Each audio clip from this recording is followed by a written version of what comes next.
pessoas! Meu nome é Guilherme Rodrigues, estamos iniciando mais um episódio da segunda temporada do Prosa de TI, com apoio da Security Insight, liderada pelo Matheus Capistrano, e também pelo evento BHack.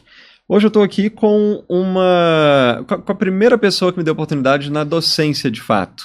Quando eu comecei a lecionar no Senac, no curso técnico de redes, foi uma experiência muito boa e tenho a honra de trazer aqui hoje o Wellington Meirelles. Muito obrigado. Tamo junto. Obrigado por ter vindo. Foi uma época muito boa. Isso começou em março de 2011, se eu não me engano. E aí eu fiquei um ano por lá. Depois não deu para conciliar com o CNPJ e tudo mais. Mas, enfim, antes de chegar em 2011, quando a gente se conheceu, como que a TI chegou na sua vida? Como que foi a trajetória acadêmica e profissional? Até atuar com a parte de direção educacional, né, gestão educacional, que você atuou mais, também atuou como professor por um bom tempo. Mas vamos lá, desenha essa trajetória para a gente entender. Bom, então, primeiramente, agradecer, né, Guilherme, por esse convite, de estar aqui. Né, acho que, assim, pelo que você comentou, você ficou muito pouco tempo lá conosco no Senac, né, na época, mas foi um tempo que foi muito bom, né, e nós nos conhecemos ali, realmente foi uma oportunidade de trabalho muito bacana. E como que a TI chegou na minha vida? Bom, a TI chegou na minha vida a partir do videogame. Tá, né? Não foi o único. Eu creio que vários que passaram por aqui também, né? Sim. Deve ter tido esse insight aí, mas foi a partir dos videogames que eu tive interesse de descobrir como que os jogos funcionavam, né? Como que o computador funcionava por trás. E a partir dali, eu estava por volta de uns 13 anos, quando eu ganhei o meu primeiro computador. E aí, naquela época não tinha Google, né? Não tinha nem internet direito. E aí a gente ia trocando figurinha ali com os vizinhos, com os amigos, né? Para aprender como é que o computador funciona. E aí que despertou o interesse de estudar, né, informática, de conhecer um pouquinho de informática. E na época eu fiz um curso em um instituto que tinha aqui no centro de Belo Horizonte, acho que era IBPI, IGTI, alguma coisa assim. Tá. Que era pacote DOS, né? Era aquele semelhante ao Excel lá na parte do DOS. Que era Nossa, era o Lotus Notes 1, 2, 3? Isso, Lotus Notes 1, 2, 3, né? E tinha também o... Não lembro nem se era não era o Writer, não. Era como se fosse o DOS. Tinha o WordPad? Isso. Não era o WordPad? Não, era antes do WordPad Perfect. ainda.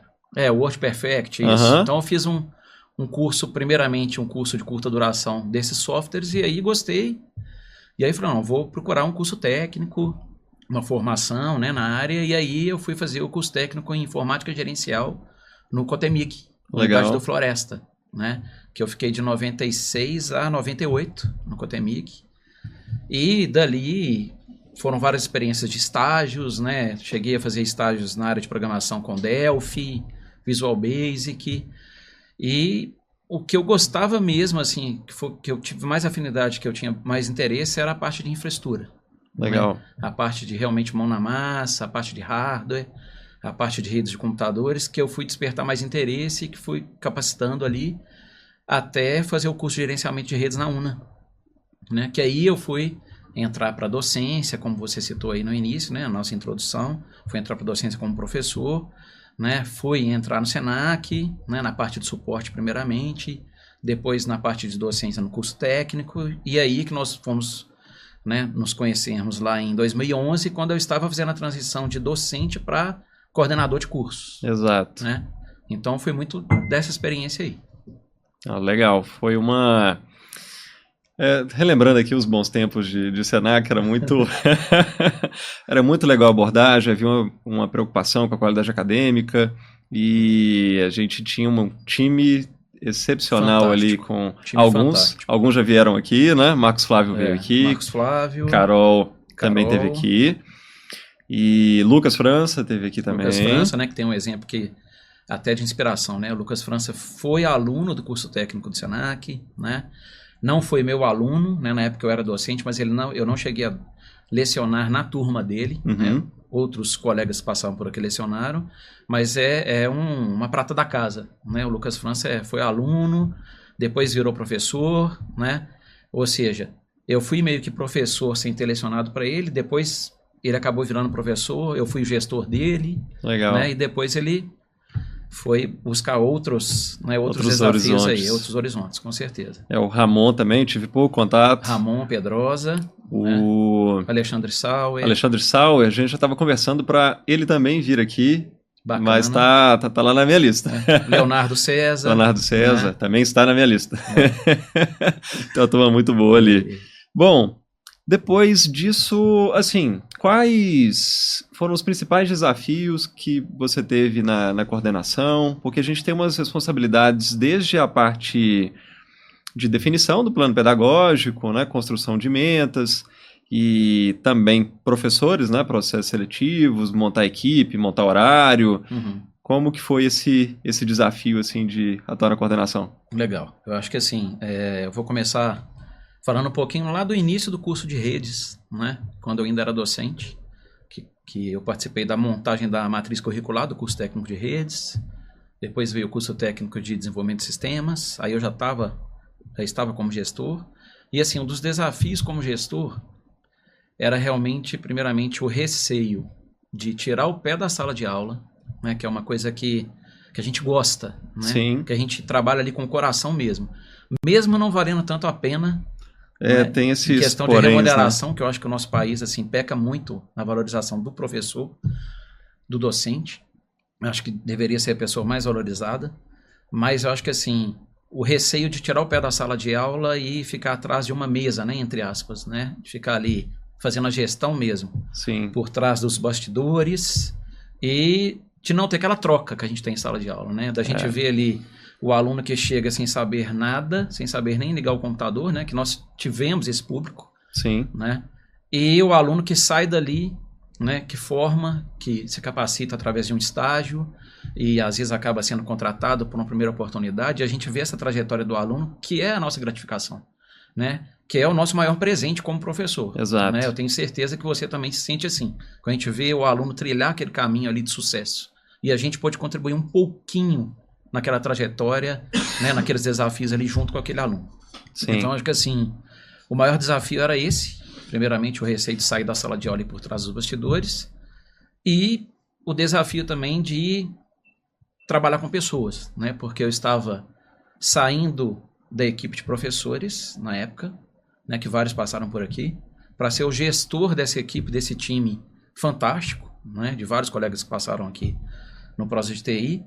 E eu tive que fazer várias mudanças também, né? Que eu tive que receber. Você é gestor, você recebe ordens, e ordens que às vezes você não está totalmente de acordo, mas tiveram que ser cumpridas. Então, muitos que passaram aqui contigo no Prosa de TI, que foram colegas nossos professores, eu acabei tendo que fazer o desligamento desses amigos, colegas, né, parceiros ali que eu comecei junto com eles e depois eu acabei fazendo o desligamento deles. Então, acho que assim, esse foi o meu maior desafio, né? Essas pessoas com a qualidade em sala de aula, com muitos conhecimentos assim notáveis e simplesmente por decisões da própria instituição, você simplesmente tem que dispensá-los. Isso é complexo. Eu tive uma experiência com coordenação, mas foi na pós. E o processo já é um pouco diferente, né? As contratações são com o CNPJ e o vínculo ele é mais curto, é só durante o período de uma disciplina, não é igual no curso técnico ou na graduação, que a gente tem ali o ano inteiro, né? O semestre inteiro. E quando o professor dava certo, ok, a gente renovava se tivesse uma nova turma nos anos seguintes. Em alguns casos haviam mudanças no curso, e aí não tinha mais as disciplinas que determinado professor tinha o domínio e lecionava, e aí acabávamos não contando com aquele professor no ano seguinte, ou se tivesse avaliação não muito boa, no ano seguinte a gente buscava outros profissionais. Então tinha essa flexibilidade, essa facilidade para o CPJ. Não era tão engessado.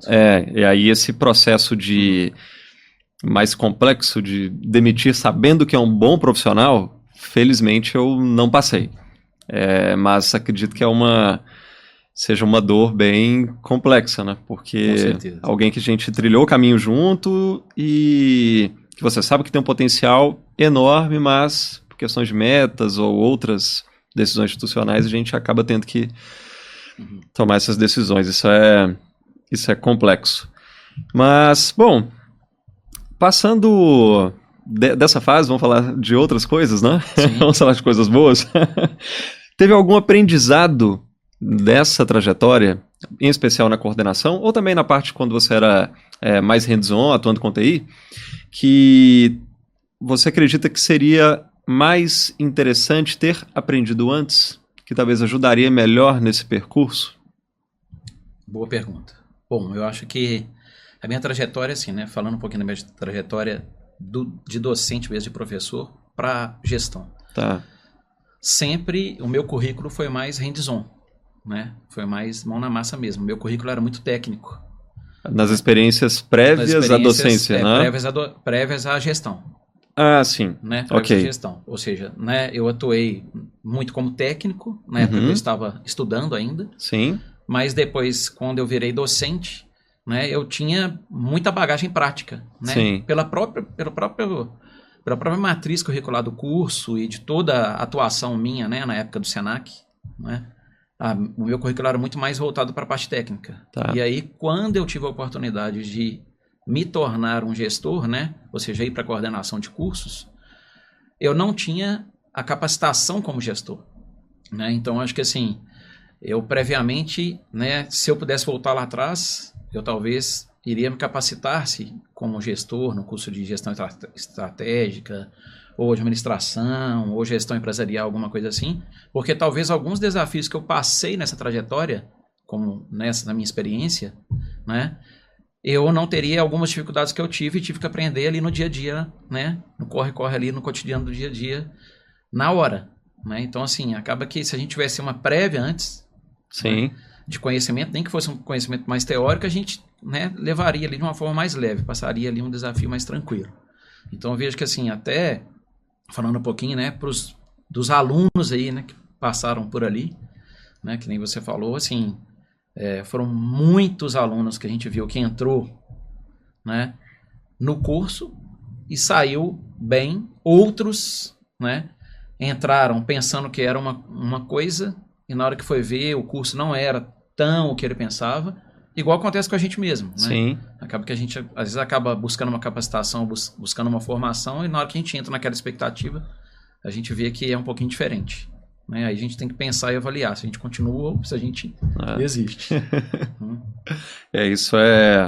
Isso acontece, em especial quando... Isso é até um ponto interessante para a gente falar, e talvez até para trazer como recomendação para quem está acompanhando a gente e pensa em entrar na área de TI, que é independente de ser TI ou não, é um momento complexo quando você pega um jovem ali, 16, 17, 18 anos, e às vezes ele ter o peso, mesmo que isso não seja passado pelos pais, ou às vezes até é passado pelos pais, o peso de tomar uma decisão que seja pro resto da vida, digamos assim, né? Escolher uma profissão que ele vai atuar. Isso não é verdade, a gente pode ter mudanças ao longo da jornada, Sim. A gente pode ter possibilidade de transição de carreira e, enfim, acontecem várias questões nesse processo. Mas, para quem está escolhendo um curso superior e pensando em escolher uma determinada área, ele viesse te perguntar, estou com uma dúvida, como é que eu escolheria, ou como escolher, como olhar e analisar, não conheço bem a área de TI, o que você diria para essa pessoa analisar, ou olhar, ou pesquisar? Bom, eu acho que primeiramente, né, eu tenho isso muito comigo, que é a pessoa acreditar em si, né? Porque às vezes a pessoa tem vontade de buscar uma determinada formação, mas às vezes o próprio mercado, a própria sociedade, né, tem um certo preconceito naquela formação ali. Então é muito daquela questão assim, eu gosto dessa área ou tenho vontade de ter uma experiência em X área. Uhum. Mas às vezes a sociedade ou até os próprios pais ou a própria família ali bota uma pressão para a pessoa seguir uma outra área que talvez ela não vai ser feliz. Então acho que primeiramente ela tem que pensar o seguinte, o que ela gosta, né? Ela pensar com o coração. O que é que ela tem vontade realmente de fazer. E hoje eu vejo não só na área de TI, mas diversas áreas, né? Nós temos inúmeras possibilidades aí de cursos em diversas plataformas, tanto gratuitos quanto pagos, que eu acho que é um caminho talvez para esse possível aluno aí, né, fazer algum curso de curta duração numa determinada plataforma para ele ver um pouquinho como é antes dele simplesmente tentar prestar, né, Uma um vestibular ali, faculdade, uma né? faculdade ali na área e já se matricular no primeiro período, que vai durar um semestre, né? Talvez pode ser que ele tenha a ideia do que seja, mas na hora que ele for fazer um curso de curta duração, mesmo que à distância, ele vai ver que talvez não é tão aquilo que ele se espera, né? E buscar conversar com profissionais, buscar participar de eventos de instituições, que a gente sabe que tem inúmeros eventos aí, né, abertos com mostras de cursos, conversar com outros alunos, né, buscar, né, trocar ideias para ele ver realmente se o que ele está pensando é o que ele realmente, né, vai ter ali afinidade e vai fazer com gosto. É Acho uma que é isso. boa recomendação e só adicionaria um detalhe. Em algum momento, por exemplo, pode ser que ele faça um curso gratuito, encontre algum conteúdo, mas, enfim, como a gente teve essa experiência tanto de sala de aula como aluno e também como docente, há didáticas e didáticas, né? Há Sim. professores e professores. Então pode ser que ele tenha ouvido falar sobre uma área, despertou interesse e encontrou um curso, seja gratuito ou pago, que fala sobre aquele tema. Mas a temática talvez não, a didática talvez não foi tão boa. Uhum. Então não se atenham a apenas um curso, né? Olhe mais de um, de repente a didática não te agradou, não é que o conteúdo não te agrade ou que talvez ele não seja o que de fato você estava esperando. Pode ser que algum outro curso te mostre que não é só aquela vertente, só aquele olhar daquele professor daquele curso. E nós sabemos, né, até pelas próprias experiências que tivemos juntos, né, que infelizmente hoje tem instituições e instituições. Sim. Né? Tem professores e professores. Sim. Então acaba que assim, né, a própria experiência que eu tive em lecionar em várias instituições que eu passei, né, eu via muito isso. Né? E assim, buscar mesmo, né, como você falou, não buscar só uma opção, não é igual você citou. Eu vou fazer um curso X numa plataforma que talvez é gratuito, mas talvez eu possa fazer mais um. Uhum. Né? Porque talvez a forma de ensinar, de transmitir aquele conteúdo vai ser diferente. Né? E vai ser mais motivador para ele realmente definir aquela escolha. Sim, talvez um não foi tão bom, o outro foi melhor. Isso. Esse é um ponto complexo.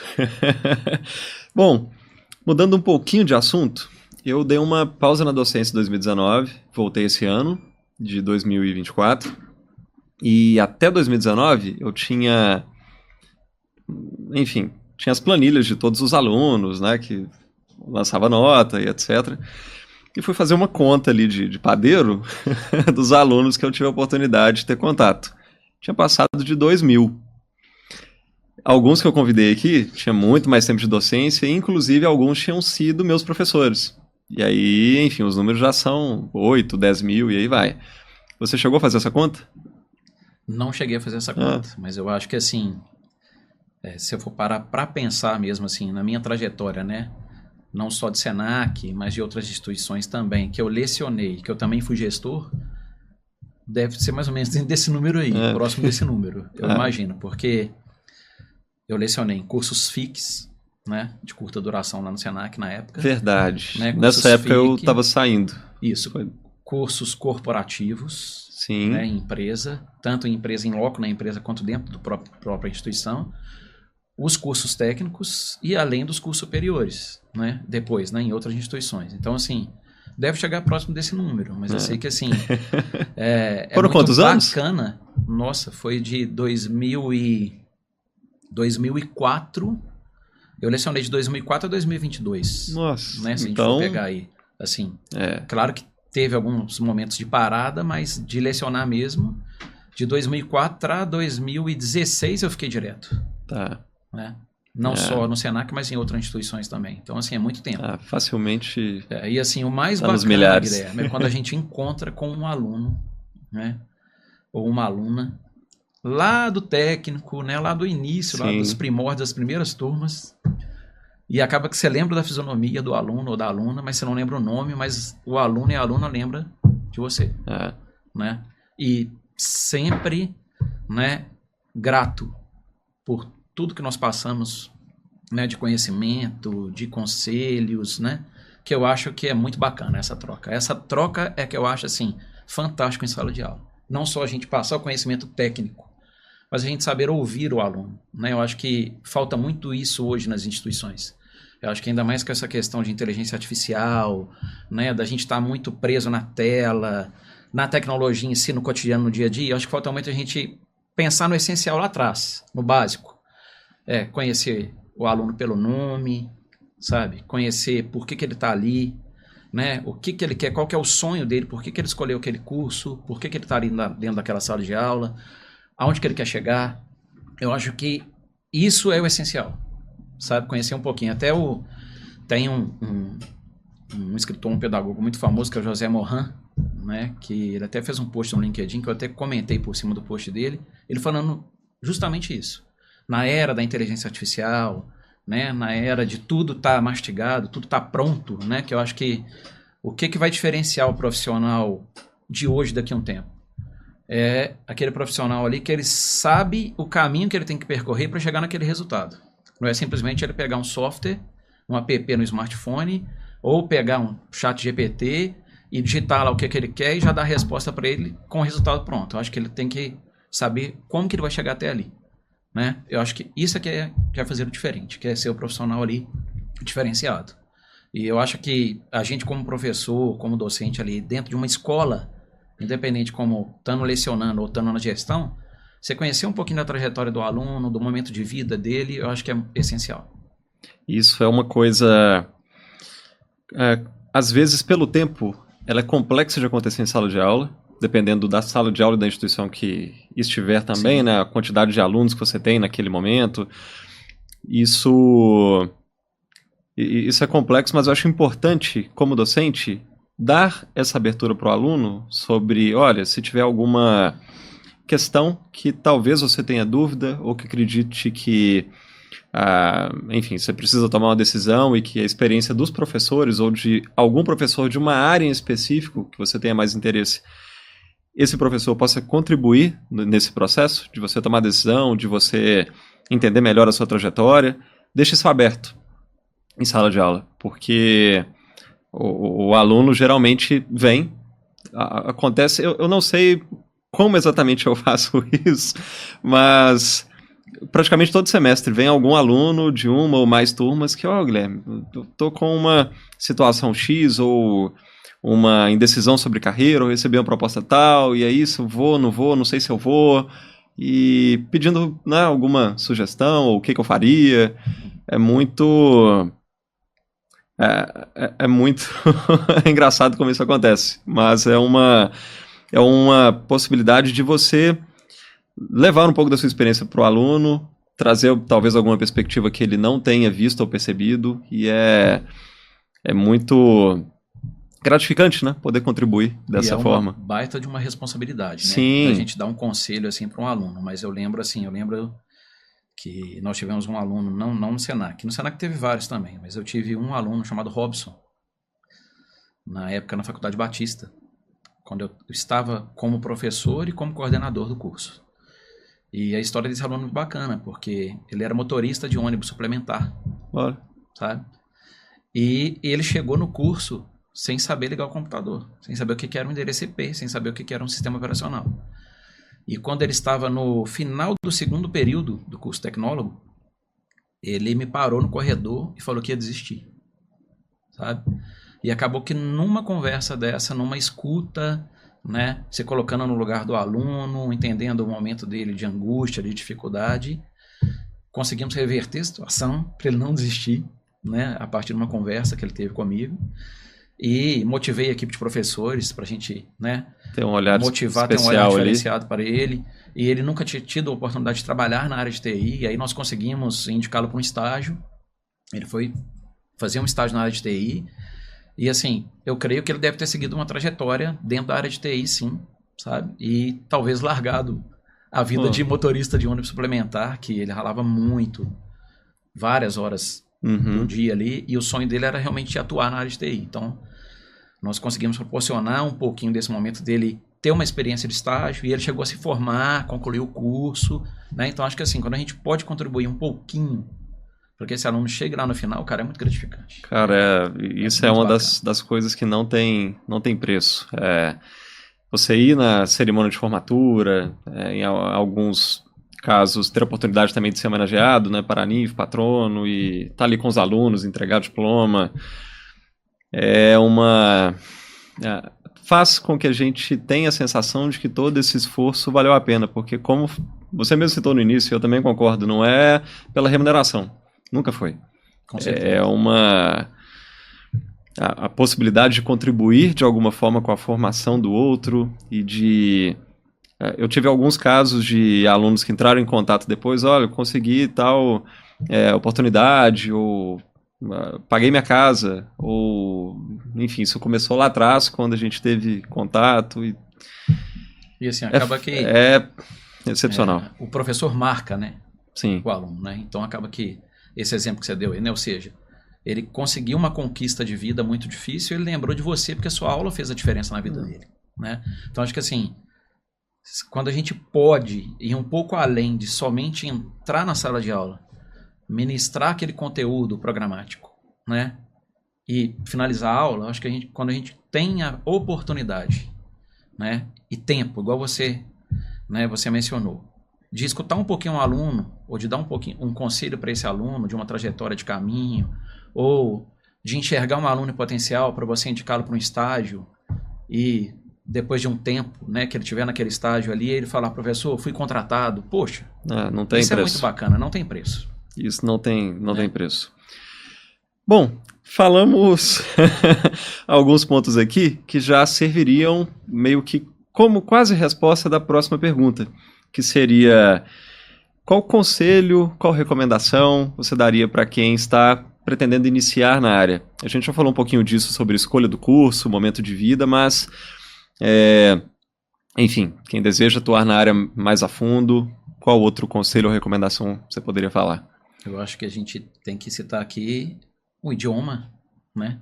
O inglês é imprescindível, né? Eu acho que para o profissional que quer se destacar no mercado mesmo, eu tenho acompanhado várias vagas aí no mercado que inglês é imprescindível, né? Eu acho que não só na área de TI, mas em outras áreas também. Eu acho que primeiramente assim, né? O aluno que quer seguir a trajetória de TI, mas que não gosta do inglês ou que tem uma certa resistência, ele tem que quebrar essa resistência porque está atrelado, né?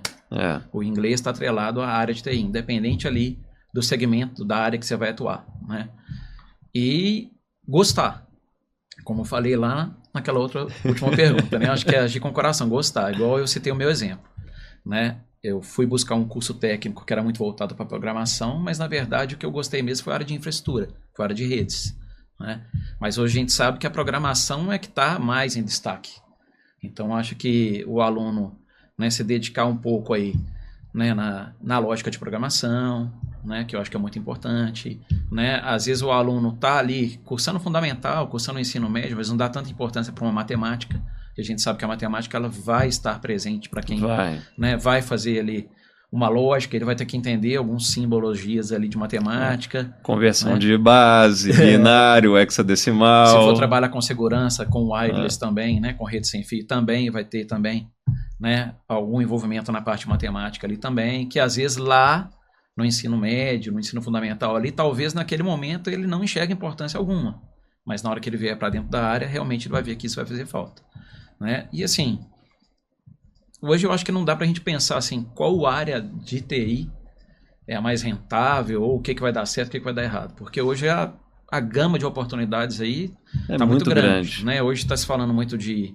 AI, né? Mas a gente sabe também por trás da AI aí tem a segurança, né? Tem computação em nuvem, né? Tem governança, né? Tem várias áreas aí, cibersegurança também, tem várias áreas aí que o aluno pode explorar, mas para isso ele tem que pensar em qual curso superior que ele vai fazer primeiro para depois ele se especializar, né, mais a fundo naquela área específica. Sim, e um ponto muito importante que você citou é da remuneração. Muita gente pergunta qual delas vai me pagar mais, mas acho que essa pergunta mais errada poderia ser feita. Com certeza. Ele tem que ver ali as áreas de aptidão, até porque quando a gente olha o relatório lá da Robert Half de cargos e salários, quando a gente fala de analista pleno, júnior, sênior, independente da área, seja a programação, seja infraestrutura de rede, seja cloud, as remunerações são muito parecidas, são muito equivalentes. Então, não há uma razão de, você está brigando por R$500 de diferença. Não é? não é o sentido. Não faz sentido.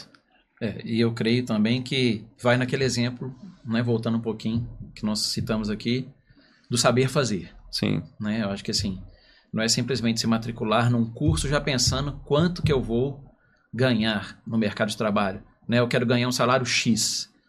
Né? Eu acho que hoje o aluno ele tem que entender que ele vai entrar no curso, ele está no primeiro degrau. Sim. Né? Nós passamos por isso. Né? Ou seja, nós fomos subindo os degraus ali da escada devagarinho até chegar, né, onde a gente queria ou aonde a vida foi nos levando. Exato. Né? Eu era da área totalmente técnica de redes e acabei virando gestor. Não foi porque eu quis, foi as oportunidades que foram se abrindo para mim. Né? Ou seja, eu fiz uma transição de área de TI para a área educacional. Né? E até gosto muito. Mas assim, e não foi por remuneração. Foi porque é uma coisa que eu gosto de fazer. E eu acho que o aluno tem que pensar assim, ele tem que saber fazer e ele tem que ter paciência, né? E dedicação, persistência para ele ir chegando ali devagarinho até aquela remuneração que talvez ele deseja. Independente da área, igual você falou, né? São muito parecidas as remunerações hoje. Exato. Olha, no começo do podcast eu não comentei, na verdade, antes, nos bastidores e nas câmeras, eu não comentei que caso você quisesse deixar um recado para alguém ou falar algo especificamente, aí a gente fala olhando no olho ali da câmera, né? Okay. Mas por que eu tô falando isso agora? Tem alguma pessoa que você gostaria de citar que foi muito importante na sua trajetória, que teve algum momento, alguma situação que te marcou de alguma forma? Não, acho que assim, várias pessoas, né, que passaram, eu tenho certeza que se for fazer a mesma pergunta para você, também você vai citar várias. Eu acho que assim, um profissional que nós conhecemos, que eu acho que foi muito importante para mim, foi seu colega também lá na UNA, né, Marcelo Vicente.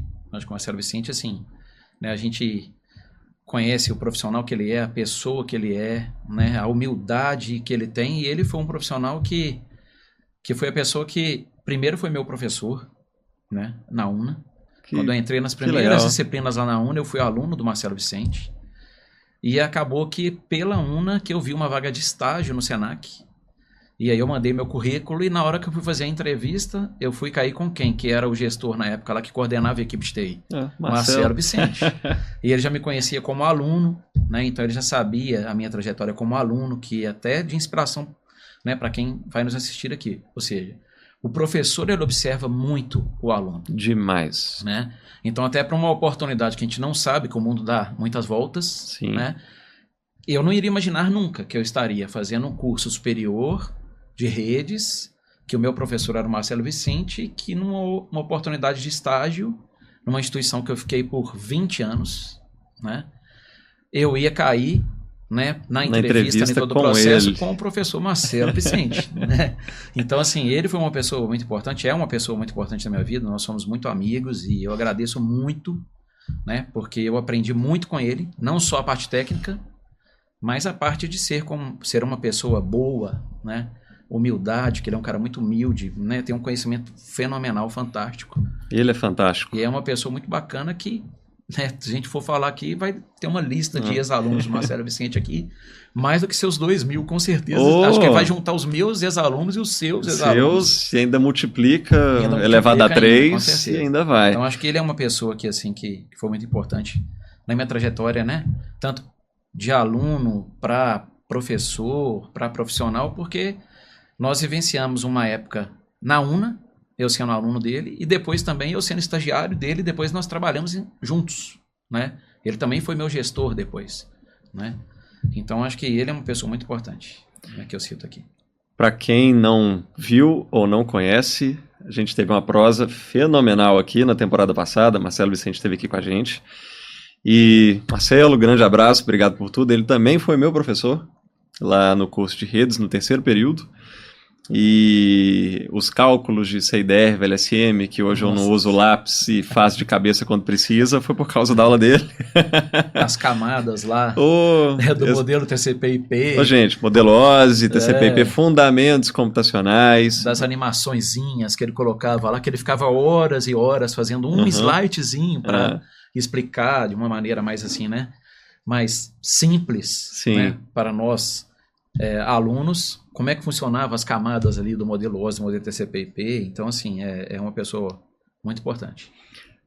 Esse ponto aí da aula e detalhamento, animações, é engraçado como que, assim, pelo menos eu me inspirei em alguns professores para, quando eu entrei em sala de aula, tal ponto, esse professor, tal ponto, esse professor, e tal ponto é esse, e assim, e tinha uma equipe de professores excepcional também na UNA, na época que, tanto que você foi aluno, quanto também depois foi aluno, que, assim, me marcou muito e me inspirou a ser como professor. Muitos deles são a inspiração de quando eu entro em sala de aula, tem um pouquinho de cada um ali. É muito... contribui muito, né, no processo. E quando você citou que professor observa aluno, é fato. Eu já, ao longo desses, são mais de 10 anos na docência, o que eu indiquei de aluno, eu perdi a conta. Porque eu trabalhava com consultoria, a maior parte, né, da minha trajetória foi como consultoria, então foram, assim, ao longo dos anos, uma empresa precisava, Guilherme, eu estou com uma demanda assim, preciso de um perfil XYZ. Como eu estava lecionando para sistemas de informação, redes e análise de desenvolvimento, pessoal, Guilherme, perfil é esse. Beleza, tem um ali que foi meu ex-aluno, ou que é aluno agora, e entrevista esse cara aqui. E aí você pescava aquele aluno ali que tinha aquele perfil exato, ou 1, 2, 3 alunos, e mandava para o processo seletivo. E é processo seletivo, com certeza. Isso eu fiz várias vezes, e acho que assim, né, vai uma dica aqui para os próximos aí, possíveis alunos, né? Realmente o professor observa muito o aluno, tanto na questão comportamental, que é muito importante, né?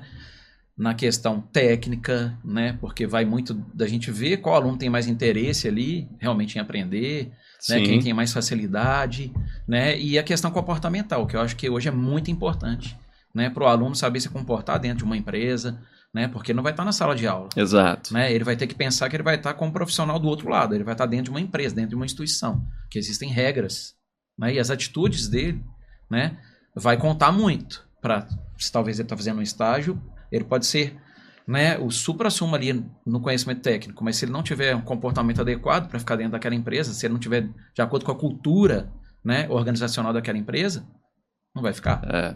Então acho que isso é muito importante. Isso é complexo. E um outro ponto também importante existe a questão desse olhar professor-aluno, mas também em sala de aula, o networking, em especial cursos presenciais, que é infinitamente superior quando a gente fala de um curso EAD. Com certeza. EAD você não tem aquele contato, você não sabe exatamente onde que o outro atua, ou quais conhecimentos ele tem. Quando você está em sala de aula, você tem uma interação maior para atividades em dupla ou em grupo. E até nos intervalos das aulas, o momento que você foi ali fazer um lanche, entre uma aula e outra, você está conversando sobre o trabalho, você está conversando sobre a disciplina, você consegue identificar a potencial habilidade de um e de outro.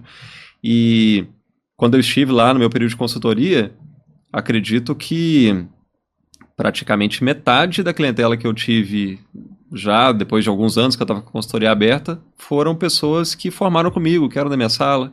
Tinha oportunidade de... até a gente conhece em conjunto também, teve aqui no Prosa de TI, que é o Maurício. Maurício Veloso, a gente formou junto. Ele teve algumas demandas por algumas empresas que ele passou e eu pude prestar serviço para ele. Outras pessoas também que eram da minha sala. E para ex-aluno também, já cheguei a prestar serviço depois que eles formaram. Guilherme, eu estou numa empresa aqui, tem uma demanda X, que era bem no escopo da aula que você lecionou para a gente. E aí precisava de uma visão de um especialista, vamos lá. Então tem essa troca que o presencial proporciona, o EAD não tem como entregar. Esse exemplo que você citou aí, né, de você vai ali tomar um café, vai fazer um lanche ali e tudo, aí me remeteu aqui numa lembrança que a minha trajetória, a minha mudança ali de docente para gestor, para coordenador na época, né, no Senac, foi graças a um lanche. Ou seja, eu estava tomando um café no intervalo, né? E aí também eu cito uma outra pessoa que foi muito importante, né? E ainda é muito importante aqui na minha trajetória profissional, que não é, né, conhecido aqui em comum, mas ele chama Erley Araújo, sabe? Erley Araújo, que foi o gestor na época que estava no Senac, que num café sabe, ele já tinha me observado e eu nem tinha reparado. Ele já tinha me observado, né, como profissional dentro da instituição.